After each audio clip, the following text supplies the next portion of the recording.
იქნებოდა. იყო ერთი გოგონა სახელად ანიტა.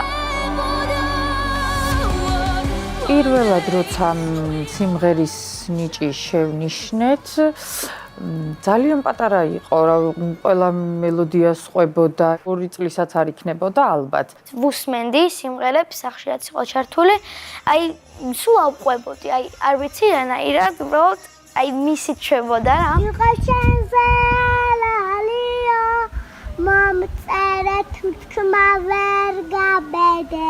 ჩემი უფროსი გოგო დადიოდა სიმღერაზე ზღვიშვილებში და იქ ერთად დავყავდა მე და ანიტას მიყვავდა და თავიდან ველოდებოდით. თხოვე მასწავლებელს რომ მაინც აგზივართ და ბარემ მიიღე. მოკლედ არ იყო 6 წლამდე მიღება, მაგრამ დაგთანხმდა და ესე დაიწყო მოკლედ სასიმღერო თავგადასავალი ანიტასი. ჩაშან ანდრიას რანინაში გულშემატკივრობდით? მე და ანდრია ბავშვობის მეგობრები ვართ, ერთად დავდივართ სიმღერაზე და იმის მერე ასეთი კარგი ურთიერთობა გვაქვს და ყველგან რავი, ერთად ვართ თითქმის. რო გავიგეთ, რომ ევროვიზიაზე ანდრიამ უნდა წარადგინოს საქართველო, დაბადების დღეზე ვაჩუქე ევროვიზიის და მადრიდის ბილეთები, რომ მივდივართ ანდრიასთან ერთად საგულშემატკივროდ. ძალიან კარგი შეგრძნება იყო, როდესაც დავინახე ანიტა და კიდევ ერთი ჩვენი მეგობარი. ძალიან გამიხარდა, რომ ჩემს საგულშემატკივროდ ჩამოვიდნენ. აი, როდესაც იქ ვიყავი დარბაზში და ვუყურებდი, როგორ შეასრულებდა ანდრია, აი, იმხელა სცენაზე მადრიდში, აი, არასდროს არ წარმომედგინა, რომ მის ადგილას ვიქნებოდი, აი, ოდესმე. მასწავლებელმაც შესთავაზა, მეც უთხარი, რომ მოდი ახლა რანინას კასტინგში მივიღოთ მონაწილეობა და შევავსეთ რანინას სარეგისტრაციო ფორმაც და ესე მოხდა რანინაში. გილოცავთ? ჰა? რანინაში გადახვედი.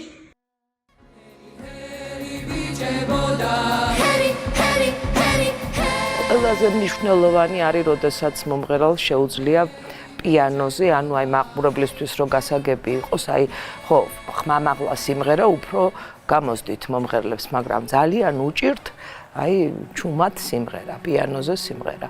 აი ამ ბავშვს აქვს ეს არ ვიცი, აი ისე მოხატავს იუველირულად, აი წვრილი ფუნჯით რომ დახატავ, აი ასე. და აი ამის ნათელი მაგალითი არის რანინაში შესრულებული დიდი იოსებ კეჭაყმაძის აქედანე და შენამდე.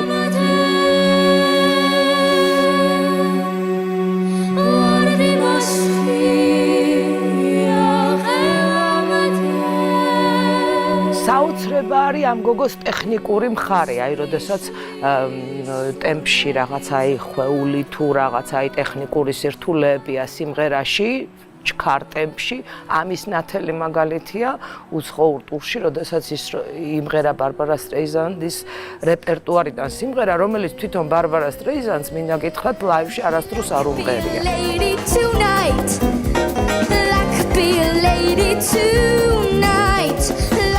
როდესაც სიმღერაში გაქვს მაღალი ბგერები და ვიცით რომ ხა ყველა მოისმინა ეს ევროვიზიის სიმღერა და ძალიან დიდი აქცენტი არის აი ამ მაღალი დიაპაზონის და მაღალ ბგერებზე.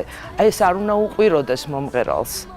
ხო და აი ეს ნოტები მუსიკოსები ალბათ ხვდებიან რა ნოტებზე გვაქვს საუბარი, აი არ ყვირის ბგერის.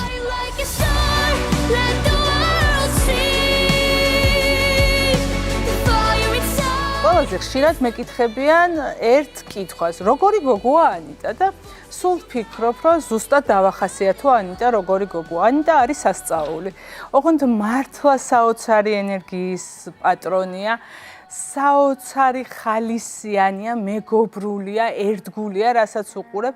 მის ვოკალურ მონაცემებს, რა თქმა უნდა, არ ავღნიშნავ მე, იმიტომ რომ თქვენ ყველა მიცით თუ როგორ მღერის ის. 100 კაცში გამოარჩევ ეს ანიტაა. ეს არის ყველაზე მნიშვნელოვანი, რაც მომღერალს უნდა კონდეს, იმიტომ რომ შეიძლება ძალიან კარგად მღეროდე, მაგრამ აი იმ წუთში რო უყურებ, ცნობ და აი აქეთ ვიღაცაში აგერიოს. აი ამ ბავშვის ხმა არავისში არ აგერება. ეს არის ძალიან იშვიათად ხდება ესეთი, რომ აი შენი ტემბრით გცნობენ. კიდევ მნიშვნელოვანი ხასიათი, რომელიც არ არის მარტივი ანიტას ხასიათი. მე მიყვარს ასეთი შემსრულებელი, იმიტომ რომ ის ძალიან ინდივიდუალურია შესრულების დროს. ის ძალიან ბევრ თავის დამოკიდებულებას გაჩვენებს სიმღერაში და აი ეს ყოველთვის კიდევ ერთი თვისება იქნება ანიტას სამომავლოდ, რაც გამოარჩევს სხვა მომღერლისგან. მტკიცე და ისეთი ვატყობ, რომ ბავშვისთვის ცოტა ურყევი ხასიათი აქვს. ამ ხასიათზე გავლენას არაფერი არ ახდენს. ეს თვისება სხვათა შორის მე ვფიქრობ რანინაში ძალიან დაეხმარა, იმიტომ რომ აი რომ მომყავდა ხოლმე უკვე ჩაწერაზე, უკვე ლაივზე შევეკითხებოდი, ხო არ ნერვიულობდა, არ ვნერვიულობ ისე მეტყოდა რომ ანუ რა გინდათ ვინერვიულოთ, ესე დაგიბრუნებდა კითხვას. რანინას მერვე სეზონის გამარჯვებული. ანუ საქართველოს ხმა 2025 წლის საბავშვო ევროვიზიაზე გახდა ანიტა აბჯარიანი.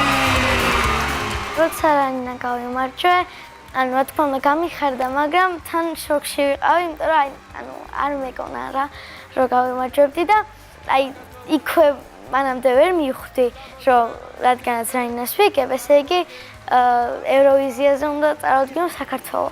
და აი ცოტათი ვერ გამოვხატე ემოცია მერე, მაგრამ ძალიან გამიხარდა და მიხარია, რომ ეხლა საერთოდ ეს საქმე მაკისრეს, რომ საბავშვო ევროვიზიაზე წარვსკები ასეთი არაჩვეულებრივი სიმღერა.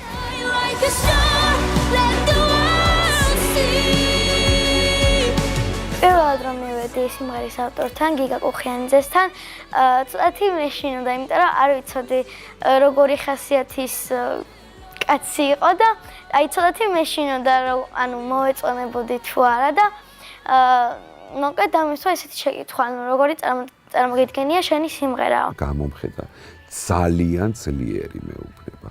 აუცილებლად ძალიან ძლიერი სიმღერა უნდა იყოს. ხარი შეძლებ ძალიან ძლიერ სიმღერის სიმღერას. კიო რა თქმა უნდა. ზუსტად ამას ვეძახი ძლიერს, რომ აი ყველა მონაცემები რაც მაქვს, ყველა მინდოდა რომ გამოჩენილიყო აი ამ ერთ სიმღერაში. ანიტაზე არ ფიქრობდი რომ წერდი რომ ის არის 11 წლის. ვიღაცა დიდ მომღერალზე ვფიქრობდი რომ არის ასაკით დიდი, გამოცდილი, რომ მას აქვს დიდი დიაპაზონი და ასე შემდეგ. საერთოდ დავივიწყე რომ ანიტასთან მაქვს საქმე 11 წლის გოგონასთან. ის არ შეიძლებოდა მე ფიქრა. წერე და მოვიდა და არ დამავიწყდება. მიყურებს და მეუბნება მოდი აქაო. რეაჩემი დატოვა გარეთ, მაინც სურპრიზად უნდა დაეტოვებია და შემიყვანა მარტო მე ოთახში. და მასმენიებს ამ სიმღერას და როგორც კი ჩაირთო და რაღაცა ნახევარი წუთი გავიდა და თვალები უკვე უწყინავს, ჭკუასი არ არის. აი ქმუტავს, ვერ ეტევა კანში უკვე და დამთავრდა სიმღერა და მიყურებს და ეს ჩემი სიმღერაა მეუბნება. აი თელი შთაბეჭდილებით და მეთქი კარგად აფიქრდი, არა ამას ფიქრი არ ჭირდება, ეს არის ჩემი სიმღერაო და აი ესე გადაწყვიტა წამში მისმა ტვინმა მიიღო ეს სიმღერა. კლიპის დროს რო ვიღებდი, აი გიჟ კომპოზიტორ გრძნობდი თავს და აი ძალიან სიამოვნებს რა ამ სიმღერას რომ ყენი იმდენად ჩემია.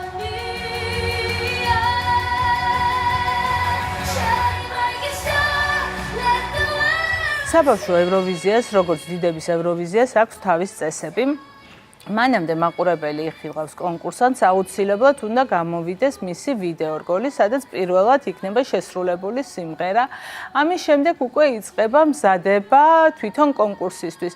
ამ ვიდეოთი, რომელიც არის სიმღერაზე გადაღებული, დანარჩენი ქვეყნები იცნობენ ამ კონკურსანტს. როცა სიმღერა არის ძლიერი და საინტერესო, მთელი თავისი კომპონენტით, შემსრულებლის ხმა, კარგი არანჟირება, საინტერესო მუსიკა, ვიდეოს შემთხვევაში არ ჭირდება ზედმეტი ელემენტები. ასეთი დინამიკა აქვს და ესეთი რაღაცა აღმავალია და ცოტა ჰეროიკულიც, რომ სტუდიაში ამ სიმღერის გამომწყდება არ იქნებოდა სწორი. უფლის ციხე მალევე მოვიდა იდეად, ამბობს ვინ ვართ, საიდან ვართ. ოღონდ ძალიან ესეთი მოგრძალებული 1-2 სიტყვით. ეს იდეაში რაც ჰქონდა, მაგრამ საბოლოო ჯამში ისე გამოვიდა, რომ აი ამ ვიზუალმა, რომელიც ჩვენთვის უკვე არაფერი ისეთი ეგზოტიკური აღარ არის, უცხოელ მაყურებელს და მსმენელზე კარგი შთაბეჭდილება მოახდინა და გაჩნდა კითხვები, რომ რა არის, სად არის, რა კარგია. ანუ სწორად იმუშავა ვიდეო, ისე რომ სიმღერას ხელი არ შეუშალა. I love ვუყურებ ხოლმე ბლოგერების შეფასებას ანიტას სიმღერას და თვითონ ანიტას ნამღერზე და ძალიან მსიავნებს, რადგან ხვდები რომ ძალიან ბევრი ადამიანს მოწონს ანიტას სიმღერა, ძალიან კარგად აფასებენ, ძალიან კარგი განწყობით არიან. ვუყურებდი ერთ ბლოგერს და მაღალი ნოტები რადგან აქვს ამ სიმღერას. და იკითხა Ariana Grande-ს შენ ხარო? Ariana Grande, is that you? ძალიან სასაცილო და კარგი კომპლიმენტია. ბლოგერებს რო ვუყურებ ძალიან ანუ სიამოვნებს რომ ხალხს მოწონს ჩემი ნამღერი და სიმღერა და რავი ისინი რომ სიამოვნებას იღებენ მეც სიამოვნებას ვიღებ. იცით რამ ხელაში რომ მას გადიან? იცით როგორ ემზადებიან? რამდენად რთულია? ბევრ დიდ ადამიანს უჭირს აი ეს გრაფიკი, რასაც ეს ბავშვები ირგებენ. წარმოიდგინეთ დილას ვოკალი, შემდეგ ინტერვიუები, შემდეგ რეპეტიცია. ანიტა და თავისი 4 მეგობარი სცენაზე აანთებენ ვარსკვლავს. მე მგონი ერთ-ერთი საუკეთესო ნომერი და შოუ გვექნება. ყავს ვარსკვლავი და ვარსკვლავი უნდა ფაქტიურად ანათებს ეს ვარსკვლავი და ჩვენ ევროვიზიის სცენაზეც უნდა ავანთოთ ჩვენი ვარსკვლავი. იდეა არის ეს, რომ ავანთებთ ამ ვარსკვლავს. ეს ვარსკვლავი მოედება თელ პლანეტებს, გალაქტიკებს და ფაქტიურად კოსმოსში გავიტანთ ჩვენ სათქმელს. სიმღერა იმდენად რთულია სამღერად, ნამდვილად ვინც მოისმინა, ალბათ მიხვდება კიდევაც რა ნოტებში მღერის ანიტა. აქედან გამომდინარე, მისი მოძრაობა არ იქნება სწორი, რომ ხელი არ შეეშალოს სიმღერაში.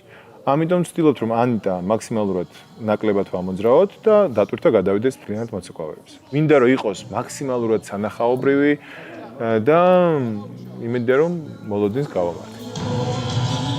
შეგიძლია ახლა უცებ კაბარო მაჩვენო? შეიძლება. რატო? საიდუმლოა. სურპრიზია. მივყვებით ამ სიმღერის დინებას, იმიტომ რომ სადაც არის ცოტა ესეთი მშვიდი ტონები, იქ გვაქვს ცოტა ნაზი ფაქტურა გამოყენებული, იქ სადაც არის უფრო მეტი ენერგია შემოდის, იქ უფრო გეომეტრიული ხაზებით დავტვირთეთ და ძალიან პატარა მოციმციმე ელემენტებით, აი განათებასთან მიმართებაში ისე პატარა თამაში იქნება, ასე ვთქვათ. ანიტას როლი არის ამაში, აი მივყვებოდით მის სურვილებს, მის მოთხოვნილებს, მისი შინაგანი ღრმა სამყარო, მართლა ზღაპრულია. გადავცურავს ხვებს. ევროვიზია არ არის მოვიგე წავაგე კონკურსი. ეს არის კონკურს ფესტივალი, სადაც შენ ქვეყანას წარადგენ. ეს გამარჯვებაც არის, ასე მგონია, სიმბოლური იმ შემთხვევაში. ამიტომ ანიტას უსურვებ, რომ ღირსეულად წარადგინოს თავისი ქვეყანა. თუ დანარჩენი ბედიც არის, იღბალიც არის, გამართლებაც არის, რა საკვირველია ყველას გაგვიხარდება საუკეთესო შედეგი, მაგრამ ნებისმიერ შემთხვევაში ეს გოგო რომ მის ქვეყანას ღირსეულად წარადგენს, ეს იქნება. 17 ქვეყანა, ამდენი ბავშვი და რავი, ღირსეულადაც რო წარადგინოს, ესეც ახლა ძალიან დიდი პასუხისმგებლობაა და ამისთვის 10 წლის ასაკში ცოტა მენანებოდა კიდეც ჩემი შვილი. საქართველო ხმას აძლევს საქართველოს. ამიტომ 13 დეკემბერს ყველანი გულშემატკივრობთ ანიტას, იქნება უკვე ინფორმაცია იმის შესახებ თუ როგორ ვაძლევთ ხმას საქართველოს წარმომადგენელს და არ უნდა დაგეზაროთ. უნდა ერთი ხმა მაინც მიცეთ ანიტას, იმიტომ რომ ეს არის ძალიან მნიშვნელოვანი. პატარა გოგონა საქართველოდან, საქართველოშივე თავის მაყურებელთან ერთად უმღერის საბავშვო ევროვიზიის კონკურსს და ეს არის ძალიან მნიშვნელოვანი და ეს იქნება დიდი ნაბიჯი მისი წარმატებისკენ დარწმუნებული ვარ, რადგან მილიონობით მაყურებელი მას უყურებს ტელეეკრანიდან, ხოლო მის უკან არის მთელი საქართველო.